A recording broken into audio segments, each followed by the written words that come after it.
The next thing is to go ahead and do the ears, and I've actually pre-cut one out of my part sock. But find your part sock and you're going to stitch around the ear without cutting the stitches that the machine has done. Cut out your ear, and what you'll find is there's a tiny little hole left for you to turn the sock right side out. So just like you did with the body, you're going to push the sock of the ear through that little hole, and you can go ahead and stuff it if you want, or you can choose to leave the ear unstuffed. It's completely up to you. I've gone ahead with the other one and stuffed it, and after you've done that, you want to sew this opening shut. So you're going to take a straight pin that came with your kit and turning those rough edges towards the inside. Just kind of push them down with your finger, or sometimes I use the needle to help me. And then I'm going to use my straight pin to pin that shut.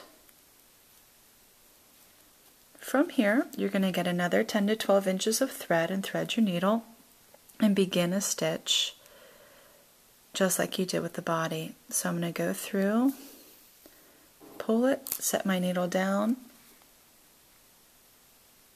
make a double knot,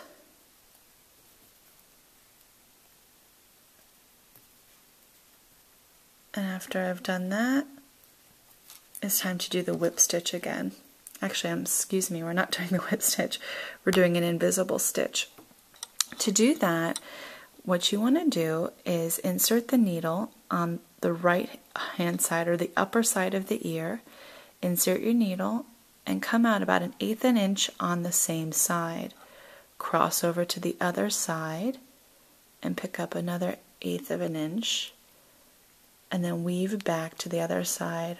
Hopefully you can see how I've done that. You're just going to go back and forth until you've completely closed up the ear.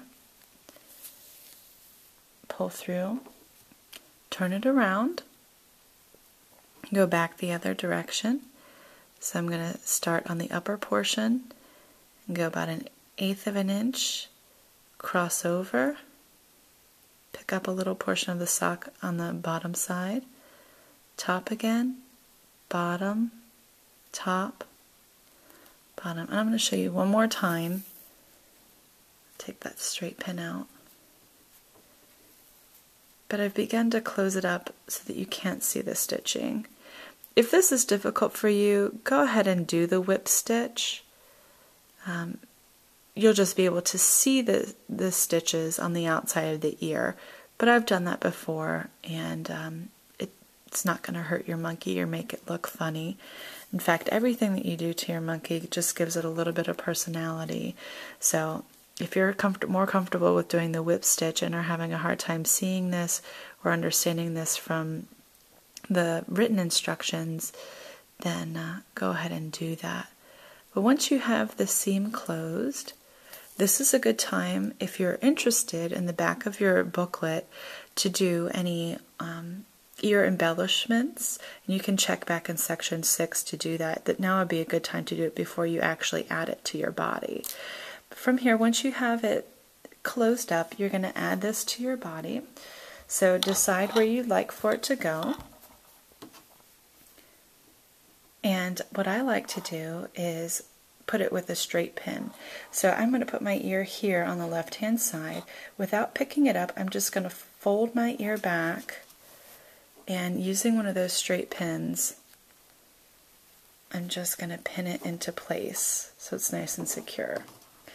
Notice I didn't take my needle off the thread because I'm going to use the rest of my thread here to actually sew the ear on. So from here, all I have to do is start a whip stitch. So I go into the body, up through the ear, and pull.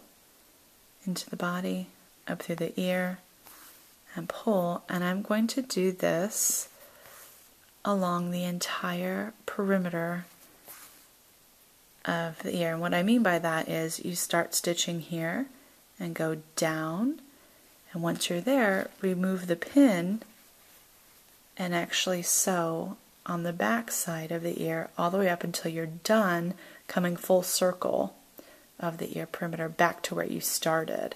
When you're back to where you started, you want to refer back to the instructions in section 1 about how to finish off a stitch, and I showed you in the previous video how to do that.